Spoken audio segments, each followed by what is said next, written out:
This is America's Roundtable from Washington, D.C., a weekly radio program with leading voices and influential thinkers representing the academia, business, media, think tanks, and the political arena.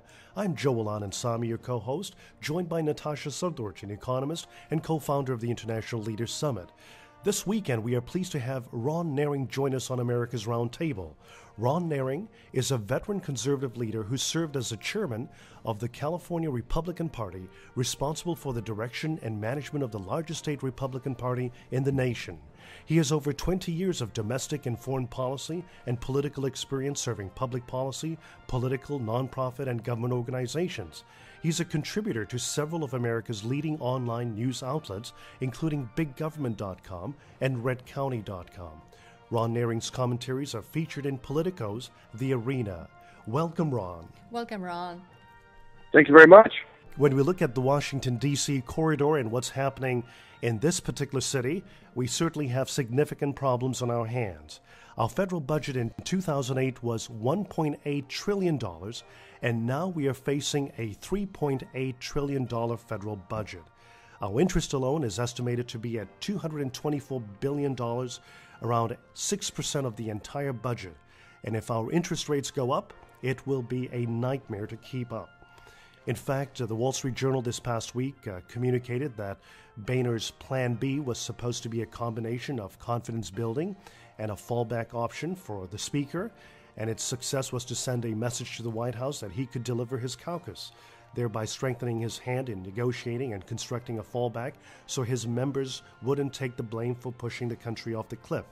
Now, the Wall Street Journal also communicates, I quote, "The differences between the White House and House Republicans have more to do with spending than with tax rates. Mr. Boehner seemed to get away with his decision to break precedent by agreeing to raise the top rate on at least a small sliver of Americans, those at the very top of the income scale. The reverberations from House Republicans suggested the problem for many of them was that they didn't think the White House was offering enough real concessions on entitlement spending in future years in return. That problem isn't going away," unquote. Ron, what are your thoughts on what transpired on Thursday night this past week, and what is the path ahead to solve our nation's most significant challenges, namely our nation's financial survival? Well, I think you framed the issue perfectly, and I think as we look ahead into 2013 and beyond and the condition of our economy as well as the federal financial condition, the number one priority needs to be promoting economic growth.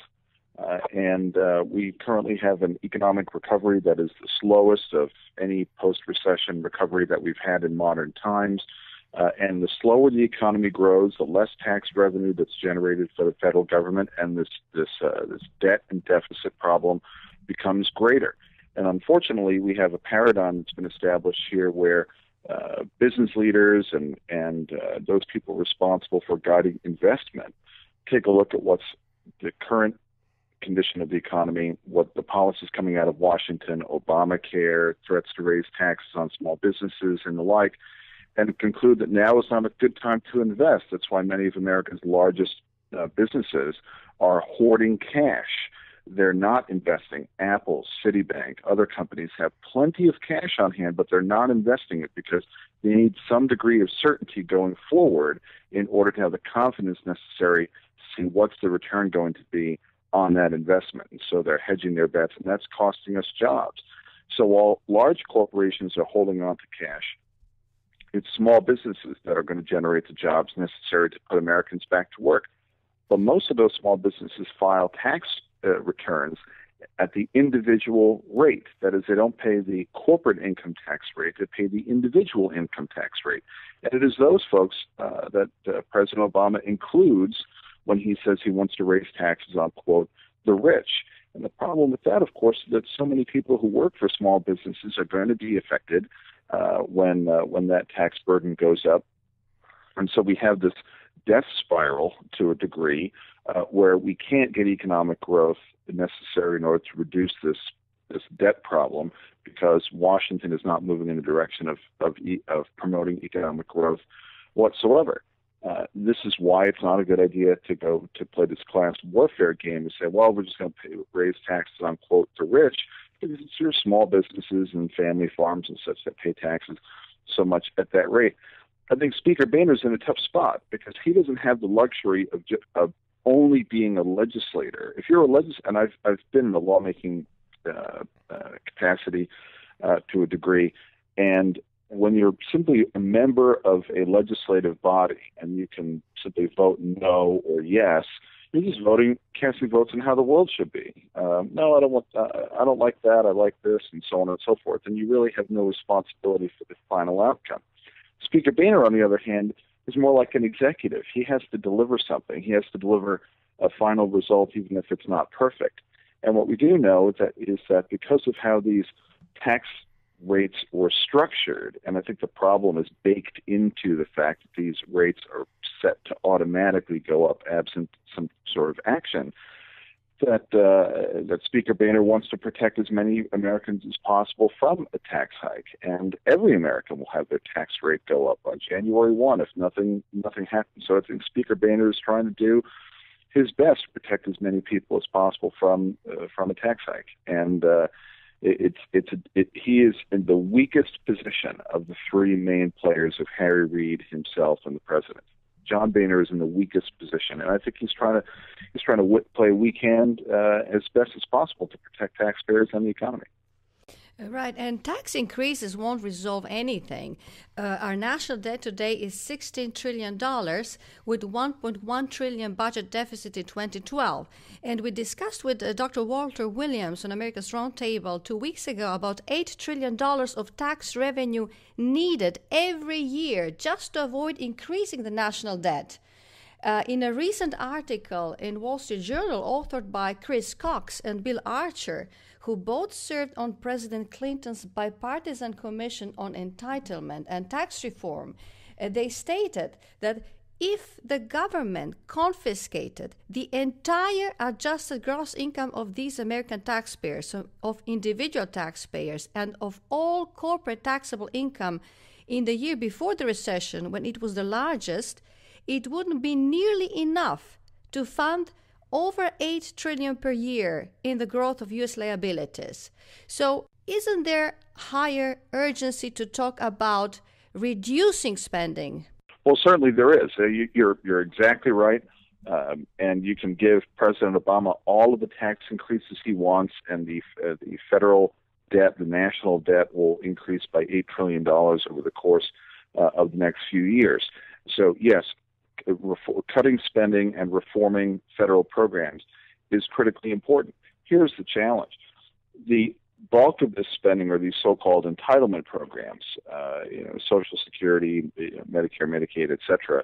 These programs were created either 80 years ago or 50 years ago, depending upon which ones you're looking at, and have seen relatively little reform in that period of time. But there's so much that we have learned about how incentives work, about how providing people with choices and options and alternatives and so on. These programs were created before 401ks existed, before much of our modern technology existed, before the global financial markets existed in the way that they do today, and so on. And these programs don't get reformed. Rather, reform to these folks is things like cutting the amount of money that a doctor or hospital will be paid for treating a Medicare or Medicaid patient. They consider that to be some type of bold reform. That's not bold reform. It's price controls, and that doesn't work anywhere in the world. So these programs need to be fundamentally overhauled. You can't do that in a 2-week period of time, right. But the president won't even agree to even begin to have that conversation. And the Democrats are not internally in agreement on this either. For example, we know, as Bob Woodward reported, that the White House is interested in raising the Medicare eligibility age, while Nancy Pelosi and the House Democrats have no interest in doing that because they want to hold on to it as a political issue. So you're seeing unfortunately, bad politics is trumping economics right now in Washington. Yeah, in fact, as we've been observing what is happening at the global level, we're seeing a number of countries look at cutting spending and also reducing tax rates. When we look at the EU average corporate tax rate, it has gone to the low 20s. In fact, just last week in the country of Portugal, facing significant challenges is bringing its corporate rate down to 10%. We're seeing other countries globally working on reducing their debt. And as we've looked at some of the changes in New Europe, or what we would consider post-communist Eastern Europe, these countries have adopted low flat tax rates to boost economic growth. They've also tackled some of these issues of entitlement reform. In fact, Slovakia has implemented a Chilean-style program where it gives incentives for individuals to save for their own purposes rather than handing it over to the government, which basically, in our case here in the United States, uses it for general spending. So clearly, there are real results of reform initiatives that have helped countries and economies. And at this rate, it appears that we're heading down towards the path of Greece rather than addressing the core issues, as you've mentioned. And what you've really focused your attention on, Ron, is the importance of economic growth. And that's exactly what we're moving away from and focusing on government growth. You're right once again. And what we see happening in some European countries is good and a positive example to follow. It's very encouraging to see the examples that you just cited about countries lowering their corporate tax rate, which makes them more competitive, which makes it easier for them to draw jobs and investment to their country. We also see other countries that are a bad example. Some of these austerity programs that are being pushed by the International Monetary Fund and other entities, which include raising taxes and cutting spending, is not the right approach, because when you go about raising those taxes, you're making your economy less appealing, you're making it less competitive, you're making it more difficult to achieve those positive economic growth rates that we need. All the while, countries in Asia are charging along with growth rates that are double that of what we see in the United States right now. So unfortunately, we have a president and a Senate majority right now that does not understand the importance of making the American economy more competitive. And that's why we see these slow economic growth rates, see this drive to raise taxes on folks, and also keep our corporate tax rate the highest in the world. That is not helping us to draw jobs and investments here. We need to make our country more competitive, and then there will be more tax revenue from an economy that is growing more strongly. There will be more tax revenue to pay for things that the government needs to do if we achieve those growth rates. We can't achieve it with an uncompetitive regulatory environment and tax environment. In fact, Ron, in the past interview that we had with you in regard to the state of California, you've articulated concerns about where in California itself, where higher taxes, higher regulation have actually repelled businesses from investing in California. And in a sense, that is a microcosm as to what we might be experiencing at the national level if we follow what has been adopted in California itself. And what are some of the lessons that you would share that legislators ought to look at when addressing some of these key challenges that we face in our country in comparison to what's going on in California? Yes, and in fact, the Manhattan Institute recently published a study documenting the, quote, California exodus. And what they have found is that so many Californians are moving out of state. The only reason the state's population has not declined in real terms is because Californians who are moving to other states are being replaced by foreign immigrants. And that flow is not healthy, because you have people who are among the most productive and who pay the most in taxes who are moving out of the country, out of the state to other states in direct response to incentives. And the Manhattan Institute study covered it perfectly, where they discussed that the state's opportunity deficit is the biggest reason why people are moving elsewhere. You have talented people who can put their talents to work and make money, provide for their family, provide for their retirement, etc. Those people who have those skills don't believe that it's rational for them to stay in California, and that they can do more with those skills elsewhere. And the top destinations are Texas, Arizona, and Nevada. And it's astounding that people would move out to the desert, places that are considered in film to be the middle of nowhere, to live rather than in beautiful coastal California, because they feel that they're forced to do so because of economic incentives. And the biggest drivers of that: high taxes, high regulation, high costs of litigation and other costs, that means they don't have the same opportunity that they have elsewhere. People in Europe are responding in kind. That's why we see the high-end real estate market booming in London from everyone from France who wants to move out and avoid the higher tax rates. We have Gerard Depardieu, the actor, who's moved to Belgium for the same reason. I mean, people respond to incentives, and yelling at them, as the French government does, it doesn't change things. People will respond to incentives, and we live in a relatively free, Western world, and people can go where they want. Right, and there is a space to improve U.S. competitiveness. We've seen another article published in the Wall Street Journal analyzing how much the top U.S. firms have abroad. And they are actually cash rich abroad and cash poor at home. And what would cost them to bring that cash, to repatriate it, would be actually 35% tax rate in the States on top of the rates and taxes that they already paid in other countries.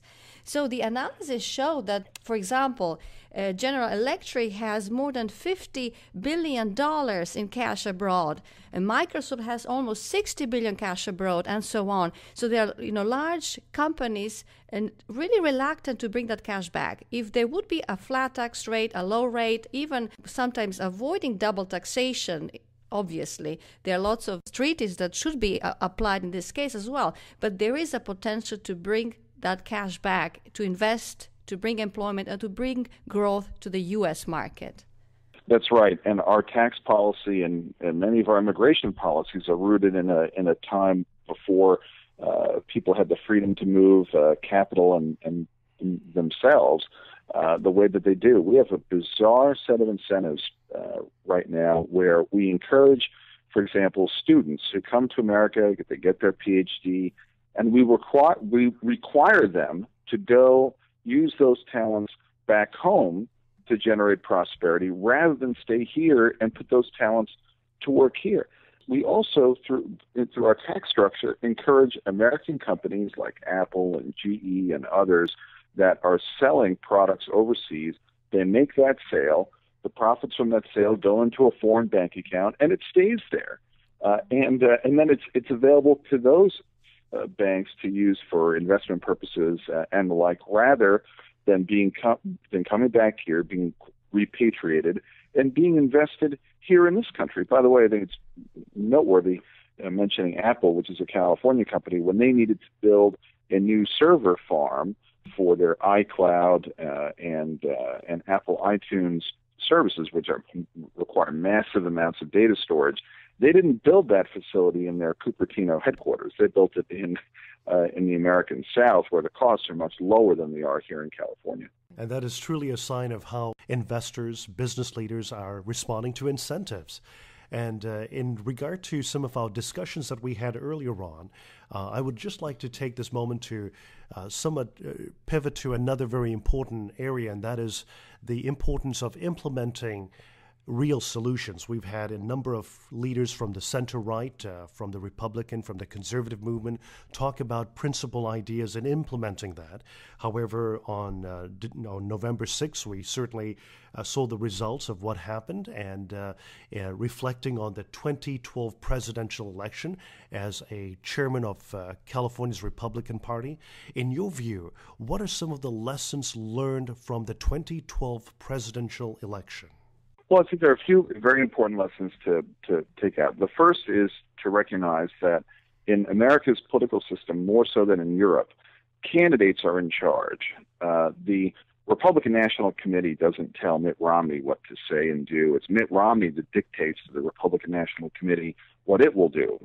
Our candidates are the ones who are in charge. So solving this challenge has to begin with our candidates. And our candidates have to do a better job of building a broader coalition in support of themselves and support of Republican candidates by defining the brand, the Republican brand, in ways that make sense and are positive. One of the biggest challenges we have, particularly in the American Southwest, is our Latino community. Someone wrote an article recently that said Michigan, with its new right-to-work law, shows the direction which the California Republican Party should take. Well, in Michigan, if you alienate 75% of Latino vote in that state. That's 3% of the state's population. If you alienate 3/4 of the Latino population in California, that is 30% of the state's population. So that's a factor of 10. And that means that the Republican challenge among Latino voters is especially important. Now, 63% of Latinos in America come from Mexico. The rest come from Puerto Rico and Cuba and Central America and South America and the like. Vast majority is from Mexico. And the vast majority of our Latino community, the immigrants, came here to get away from bad, lousy government policy. They didn't come here to move toward lousy government policy. They came to get away from it. Yet we find that our friends on the American left are offering many of the same policies that these immigrants came to America to get away from. My parents were immigrants, from Germany, for example. They didn't come here to move toward bigger government. They came here to move toward more freedom. So we have a natural opportunity with these communities, but it's going to require some forward thinking on the part of Republican candidates on the subject of immigration. And that doesn't mean supporting amnesty or tearing the border down or anything like that. Our party needs to continue to be the party of the safe, secure, and modern border, because we know that an insecure border creates crime and victimization on both sides of the border. But we also need to consider that immigration is more than just a law enforcement issue. It's also an economic issue. It's a family issue. It's a social issue. And to that end, there are many reforms in the area of immigration that we can embrace and we should embrace, like a guest worker program, which our agricultural community, especially in California and in the Southwest, desperately needs. That's something Republicans can support. The Democrats won't support that because the labor unions won't let them. We can support adjusting our immigration levels to match economic realities. We can support simplifying the immigration process, which I don't think anyone would argue with some finely tuned, precision Swiss watch. We can support making it easier for students who come to America on a student visa to remain here and put their PhD and advanced degrees to work generating jobs and economic activity here rather than back home in their own country. There are lots of reforms that we can support. So we need to have something to offer more than just higher fences. We need to secure that border, no question about it. But we have to be able to offer more than that. And we can. And our candidates aren't doing it. They need to do it. There was actually in the past, the illegal border crossings you mentioned, just to secure border. We had the Bracero program where there was a guest worker program allowed in the U.S. and the illegal crossings dropped from 1 million to a few hundreds. So actually it showed that it works. It certainly does, and no one. I haven't heard anyone point out the fact that when the McCain-Kennedy immigration reform bill came up in 2007, it had a guest worker program provision, and the Senate watered it down. The Senate restricted it, limited it, watered it down. And it was the Democrats who did that because they have internal pressure from organized labor, which doesn't like this kind of thing, to restrict it. And I'll tell you, that is a reform that we can support so that our agricultural workers who want to come here, from Mexico and to help in harvesting and such and meet that demand that our agricultural community needs can come here. They can go back and so on. We've had it before. It worked fine. We haven't had it for several decades. And the result is people come here anyway. They just come here illegally rather than coming here through the program because it is the demand for their work that pulls them across the border. But now it's pulling them across illegally as opposed to through the Bracero guest worker program. In fact, Ron, as you look at some of the solutions that you've put forward and the recommendations that you've discussed with your colleagues, are you seeing any initial signs that those in decision-making roles within the conservative or Republican arena are taking the right course or are looking at these recommendations seriously? Well, I think this is going to need to be a decision that our Republican members of Congress in Washington take on. Now, right now, they're preoccupied with this fiscal cliff issue. They have been since the time of the election. But political parties are defined nationally. So we can have local candidates throughout the country who decide to embrace some forward-thinking reforms and offer members of our Latino community something more than simply higher fences. But it's going to take our elected officials in Washington to stand up and say, you know what, we recognize that immigration is not just a law enforcement issue, and that we're going to embrace some forward-looking economically and necessary reforms. I hope that takes place, but that is a debate which we need to have within our party going forward. That doesn't mean we support amnesty or rewarding people who have violated the law and such, but it does mean let's be a little smarter about this. Let's borrow a page from Governor Martinez in New Mexico and Governor Perry in Texas, who've won much larger percentages of the support from the Latino community for just having a different approach and being smarter about their messaging and showing that they care about everybody in their state.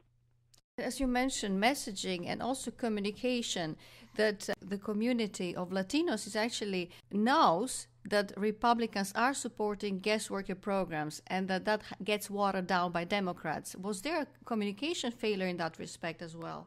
Yes, it is. And let me give you a quick example. We have candidates all the time who go down to the border. I personally live about 20 miles from the border with Mexico. We have candidates who go down to the border all the time. They want to get photographed with the Border Patrol. They want to get photographed down at the border, and they want to generate imagery that shows that they are tough on illegal immigration, and they're down at the border inspecting it and learning about the border and so on. They are trying to play to their Republican base, which is very concerned about border security, and they should be concerned about border security. But they're also sending a message to other folks who see that same imagery, and they see something different. They see a Republican down there making sure that somebody's grandmother will not be able to make it across the border and join them here in America. That's the message that they are seeing visually. And it's unfortunate, but many of our candidates contribute to this, to how the Republican Party is defined in our immigrant community. And it's a shame because my parents were immigrants. Our local Republican chairman here in San Diego, he's personally an immigrant from Croatia. We have many other direct immigrants in our party, or people who, whose parents came here from elsewhere seeking American opportunity. The fact that the Republican Party gets cast as anti-immigrant, not just anti-illegal immigrant, but anti-immigration, is just shocking and a massive failure on the part of our party and candidates, and we need to address it head on. It's not simply a political reality, it's a mathematical reality. Ron, it is always a great pleasure to have you on America's Roundtable, and we thank you so much for your fresh insights and your experiences at the political level, at the level of the business arena too, understanding these issues that we face as a nation and communicating clear principles of how we can certainly be able to move out of some of these challenges and apply some of these solutions here. Thank you, Ron. Thank you very much. Thank you. This is America's Roundtable. Visit us at americasrt.com. Follow us on Twitter at americasrt. You can find us on YouTube and Facebook.